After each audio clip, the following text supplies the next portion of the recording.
కడాన తిరుమల లడ్డు కూడా నాసి రకం.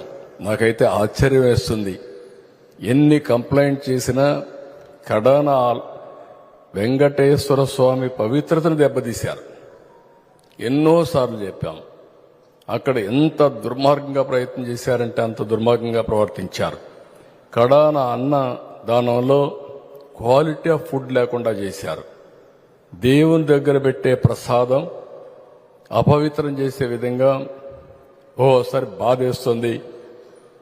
నాసి రకమైన ఇంగ్రీడియంట్సే కాకుండా ఎనిమల్ ఫ్యాట్ కూడా వాడారని. ఏది గీకు బదులు ఈరోజు స్వచ్ఛమైన గీ తెమన్నాం, ప్రక్షాళన చేయమన్నాం. నాణ్యత పెరిగింది, ఇంకా కూడా నాణ్యత పెంచుతాం. అల్టిమేట్గా వెంకటేశ్వర స్వామి మన రాష్ట్రంలో ఉండడం మనందరి అదృష్టం. ప్రపంచం అంతా మన దగ్గరికి వచ్చే పరిస్థితికి వచ్చారు.